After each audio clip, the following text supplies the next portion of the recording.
Local programming on KRWG Public Media made possible in part by viewers like you. Thank you. This is KRWG Public Media, TV, radio, online, news that matters. Now, across the Mesilla Valley and the borderland, the stories that shape our community.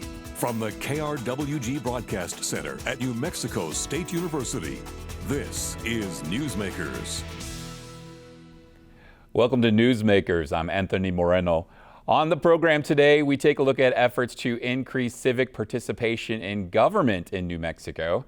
Joining us to discuss this more is Mason Graham with Common Cause New Mexico. Mason, thank you so much for joining us. Hey, thanks for having me. Let's start off by learning a little bit more about your organization and the work that you all do. Can you share a little bit about your mission? Yeah, absolutely. So Common Cause focuses on democracy reform, open government, and fairness in elections. We've been around for over 50 years. We're a nonpartisan organization, and we're located in over 30 states. So you're the New Mexico branch of that. I'd like to start things off by learning a little bit about the work that you all have done in this recent general election. Can you share a little bit about your election protection work that you had underway in the state? Absolutely. So our election protection program is something that we've been running for a number of years in partnership with the Lawyers Committee under Civil Rights. So the program's goal is to make sure that voters on election day have all the information and resources that they need. If they run into any issues at the polls, they're able to come and talk with one of our volunteers. So in just this previous election, we had over 100 volunteers out in the field, helping voters with questions, encouraging them to stay in line or find a polling place near them, and just overall just making sure the experience of voting is smooth and accessible for everybody. Were there any issues that you came across that seemed to show that people were having any problems at the polls this year? Yeah, so every election cycle, we run into the regular issues and questions. What do I need to bring to the poll with me?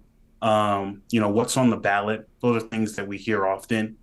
Here in New Mexico, we have some differences in our election that folks needed to be informed about. One of them is same-day registration. We're really excited about this opportunity for voters to be able to register and vote on the same day. But it does come with the requirement that you have a little bit of extra information that you would need to bring in the event that you were not registered or updating your registration through same day. So we had some folks help with that. But in this past election, we actually saw that so many voters were using the same day registration system that it did actually get backed up a little bit. So there was a delay about a couple hours for folks in order to get registered.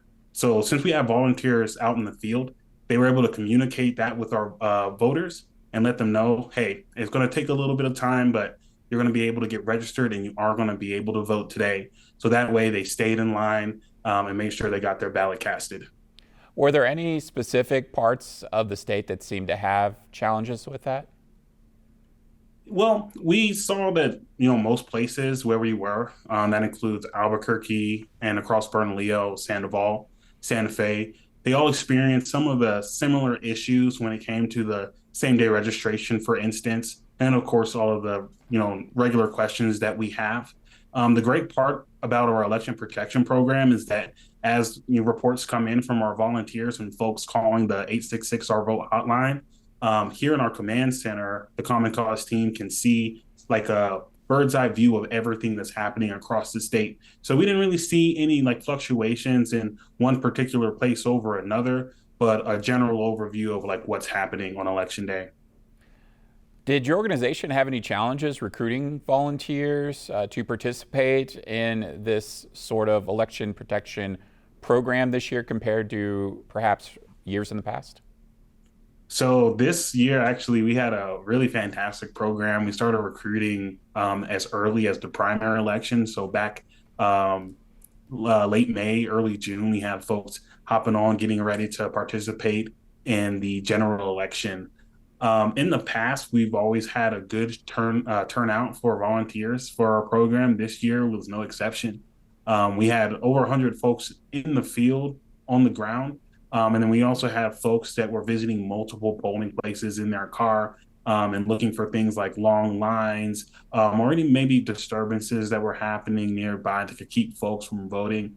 So after all of that, we got reports from our volunteers saying that they had such a great time that they're looking forward to coming back in the future. So we're hoping we get more and more volunteers as the years go on. But overall, the participation this year was really great, probably because of our historic election that we just went through.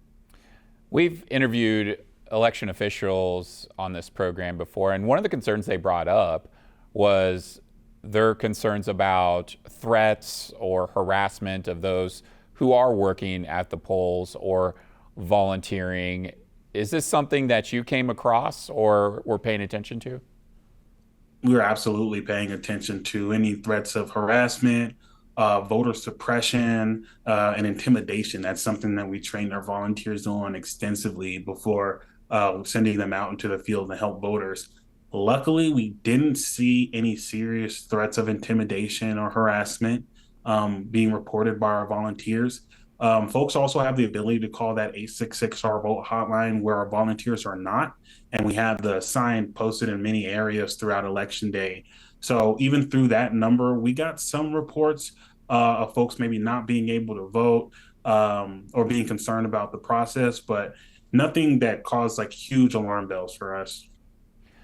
Now, a lot of the work that you do focuses on policy. Can you share with us a little bit about just how New Mexico is doing when it comes to access to voting and ensuring that people are able to register to vote in a timely manner? You mentioned same-day registration. And of course, New Mexico has gotten some high marks when it comes to carrying out their elections. But I wanted to hear from you. Is there anything you think that the state can improve on when it comes to registering new voters? Well, yes, luckily, New Mexico is at the top of the list when it comes to elections. That was from a recent MIT study. So overall, our access to registering to vote and the process is the best across the entire country.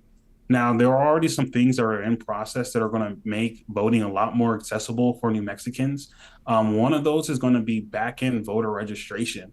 So when folks go to like the MVD or the DMV to get their driver's license, they'll actually automatically be registered. They'll be asked, which political party that they identify with, and upon selection, they'll actually automatically be registered to vote.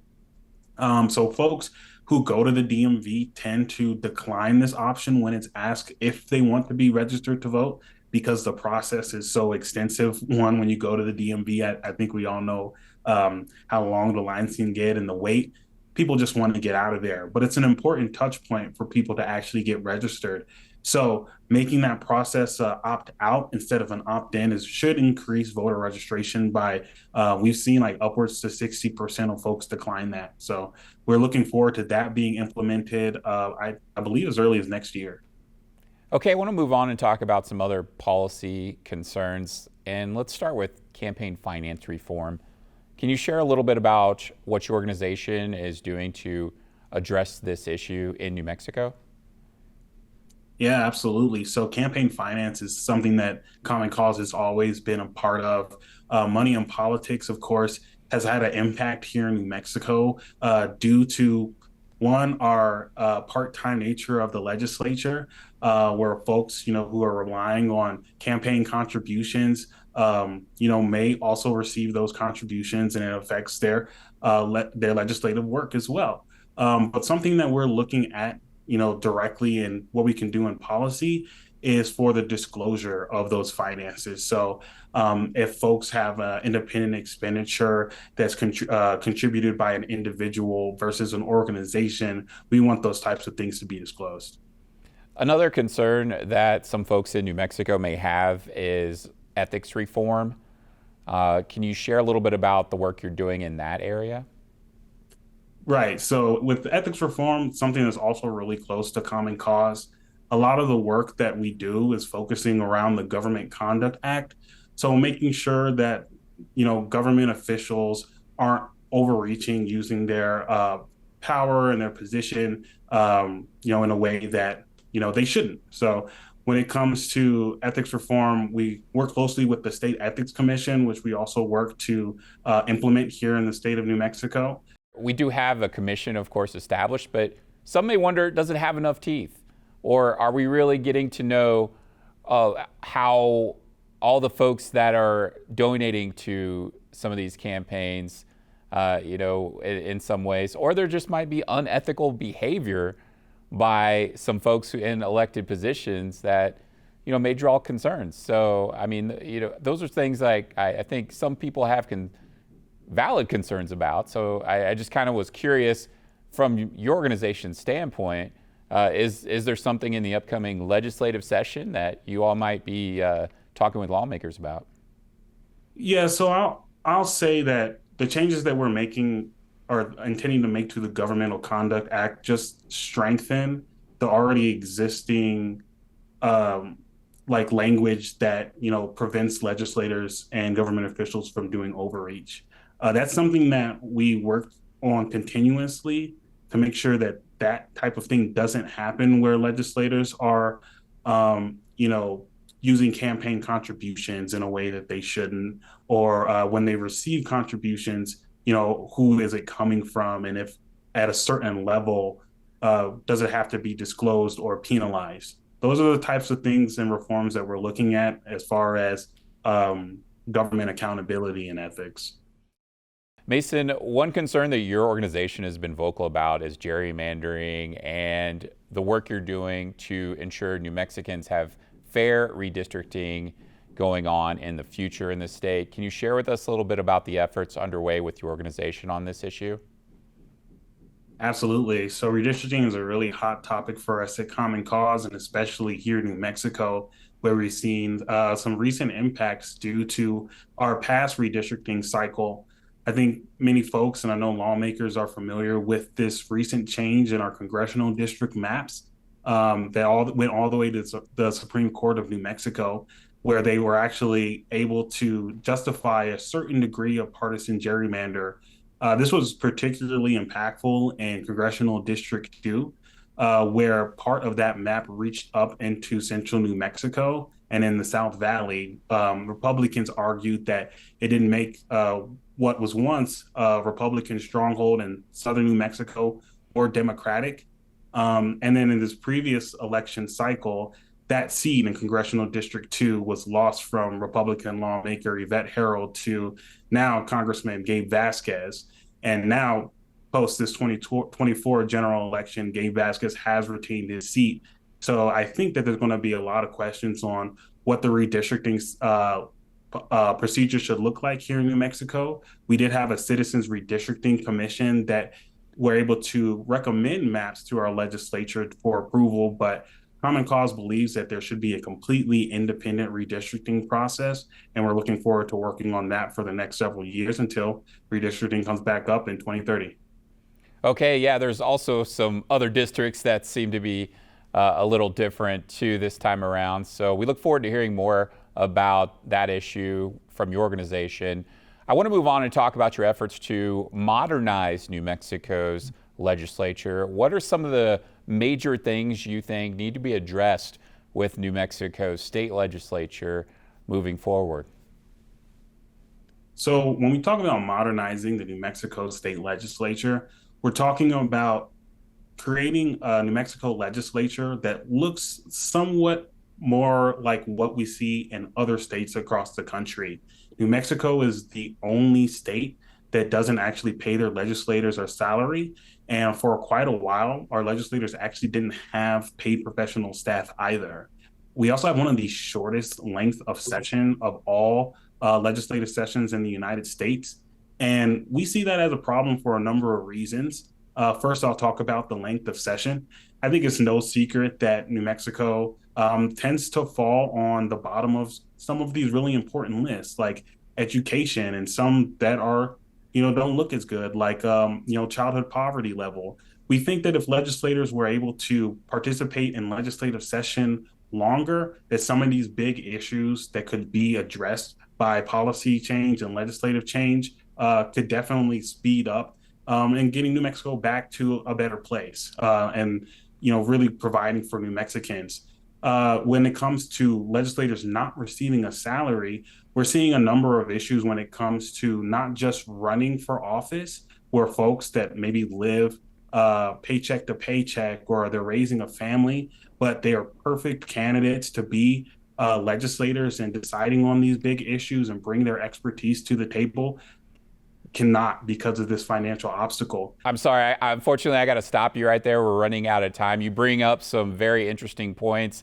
And also a question I'm sure a lot of folks have is, does this contribute to the amount of uncontested races we had in New Mexico this year? Mason Graham is Policy Director with Common Cause New Mexico. Mason, I want to thank you so much for joining us, and we look forward to possibly talking with you in the future. Thank you, Anthony. I appreciate it. Moving on, Rus Bradburd, a local author and retired NMSU professor, has a new novel out that offers a perspective on the role of college sports across our country. Scott Mercado has more on this in Focus. I'm Scott Mercado, and welcome to In Focus. My guest today is a true Renaissance man. He coached basketball for 14 seasons at New Mexico State University and UTEP. He's the director of the Basketball in the Barrio annual summer camp in El Paso. He is also the author of 5 books, including his latest, Big Time, about a fictional university that sold its naming rights and more to a beer company just to keep the lights on. And he also happens to be an accomplished fiddle player. I'm pleased to welcome Rus Bradburd to In Focus. Scott, it's good to be back. And I forgot to mention you're also a recently retired professor at NMSU. I mean, you've done so much. Well, let's talk about Big Time. It's your first novel. And tell us more about what it's about. It's a satire set, as I said, in a fictional strapped university, Coors State University, it's called in the book. Yeah, there's a university, a fictional university is in trouble. Maybe it's in Colorado, but they take a $1 billion buyout from Coors. But Coors wants to rebrand the school as Coors State University. And oh, by the way, all the money has to go to football and basketball. So that's at the start of the novel. And these 2 old history professors that love the 1960s protests, they decide we're going to take our university back because the president has decided to cut funding to all of academics. So each faculty member has to either quit or have to go work for football and basketball. So the English department is writing the programs. Right. And the women's studies is doing the players' laundry, engineering is expanding the stadiums, but the 2 old history professors who love the 1960s, they decide we're going to do the campus protest like we did to end the Vietnam War. And what inspired you to write it? Well, I've seen both sides of things. I worked in college basketball for 14 seasons, and then I was a professor for 16. And so I think because I was new to each one, when I went to UTEP at age 23, I had been a Division III bench warmer. And so the glamour of Division I was really shocking to me. And then when I went from the glamour of Division I at UTEP in New Mexico State to the sort of the real world of the English department, you realize how different these worlds are. And I think that it's a strange situation where there's never enough money in academia, but there's plenty of money in athletics. And I've gotten where I think, Scott, the only way to deal with things sometimes is to I think humor can get at something that real journalism and even real fiction can't get at. Mainstream literary fiction is generally serious, and I felt like by poking fun at the situation, it would bring it to light more. But it is satirical, but how far-fetched do you think in the future the concept of a major corporation purchasing a university? Well, that's the question, isn't it? It's getting closer and closer to the truth. And the funny part is that I won a fellowship there was a man named Bill Eman that used to run the Honors College, and he gave me a fellowship back in maybe 10 years ago to take a semester off and work on this book.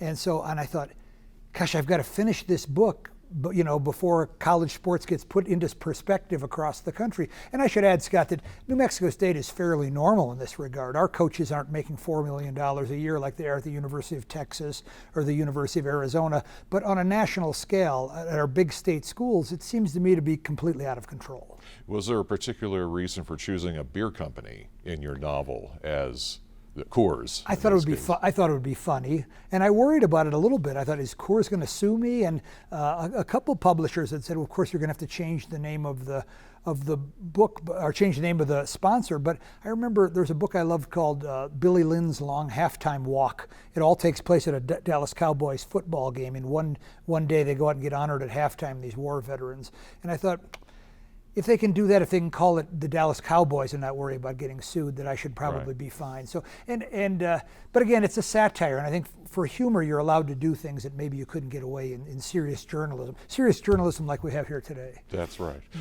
Well, what has been the reaction of fellow faculty members, or I guess in your case, former faculty members that you've shown the book to before its publication? Well, there were a couple professor friends of mine that were sort of taken aback by it and sort of found it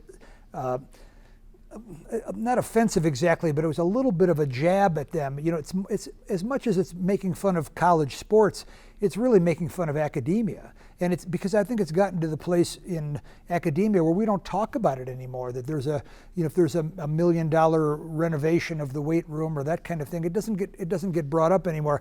But I think it cuts a little bit close to home. So a couple professor friends that I showed it to early drafts, it made them uncomfortable. But I think, art is supposed to do that, whether it's a good song or a good film or a good book, it's supposed to make you think and make you a little bit uncomfortable. In this case, again, I'm doing it through humor. Many of the comic news sources that I like, Stephen Colbert or Jon Stewart or John Oliver, I think they're very fun. I don't always agree with them. Sometimes it stings a little bit, but I just think that through humor, you're able to shed light on things that serious journalism and serious fiction can't do.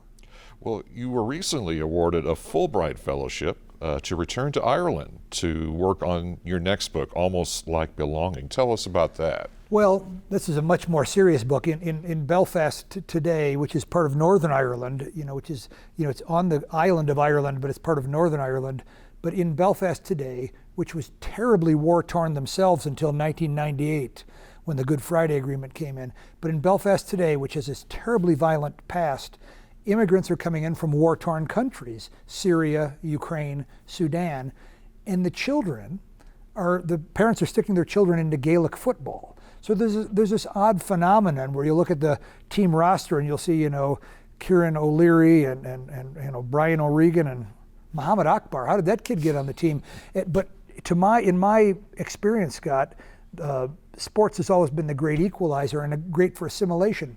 When the Briccatos came over from Sicily, I'm imagining now, but in 1940 or 1950, when your grandfather came over from Sicily or Italy, he stuck your father into Little League baseball. He didn't grow up playing baseball in Italy, but he wanted him. It's the way they do things in America.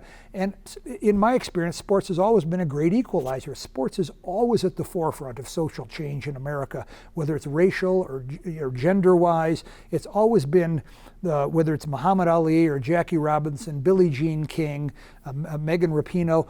It's often at the forefront of social change. And so I've seen it in Belfast, and it's mostly a feel-good book. Both the people running the Gaelic football teams and the children have this terrible violence behind them, but through sports they're able to come together. And it's been true for me as well. I would imagine that the first exposure that many of us have to African American players, at least in my generation, was through basketball. Basketball opened up a window into black culture that I found really interesting and fascinating, and really changed my world. So I think sports can often do that. It's a serious book, but it's also a feel-good book despite what's going on in Syria and Ukraine right now. Well, your non-serious book, your latest book, Big Time, is out now.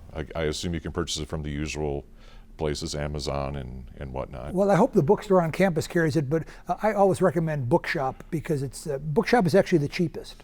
All right. Rus Bradburd, thanks for joining us and talking about Big Time, and thank you for joining us for another episode of In Focus. I'm Scott Mercado.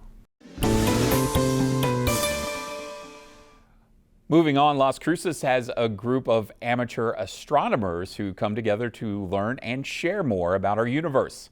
Producer Christian Valle has more about the Las Cruces Astronomical Society in this Community Connection.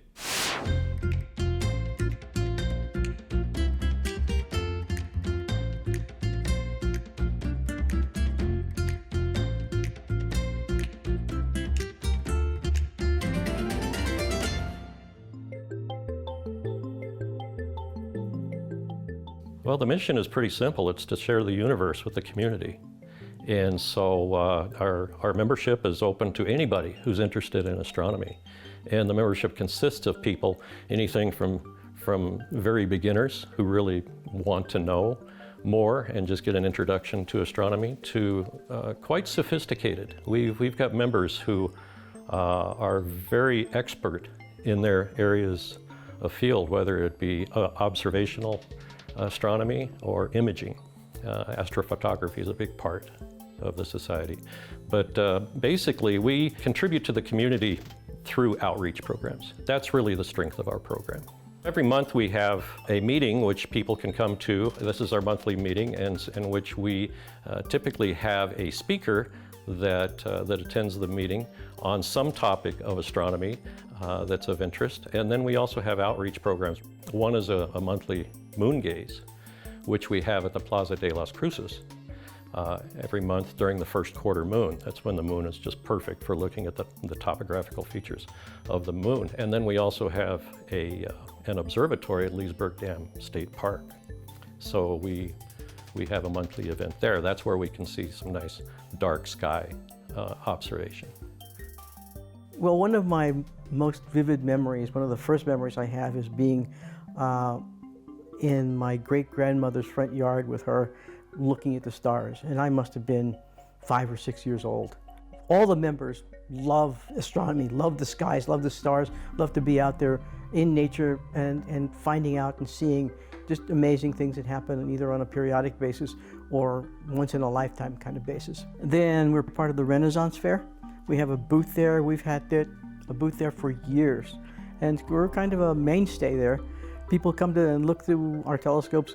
We're always looking at the sun, depending on the clouds, of course. And oftentimes the planets are out in the daytime. You can't see them naked eye, but with the telescope, you can see Venus, sometimes even Mars. We do have a website, aslc-nm.org. It's quite an extensive website, a lot of information on there, not only about the club, but all about astronomy and some of the best viewing in the area, and also recommendations on types of equipment that you might want to have, and also the events that we're having. We have a calendar of events that we have there that'll let people know what's going on. Getting people together, and astronomy is one way to do that in a kind of very relaxed, very interesting, and at some level a very philosophical way. Because suddenly you're under the stars, you're looking at the universe, and you're saying, it's so big, and I'm part of it. Thank you for joining us this week. I'm Anthony Moreno. We'll see you next time on Newsmakers.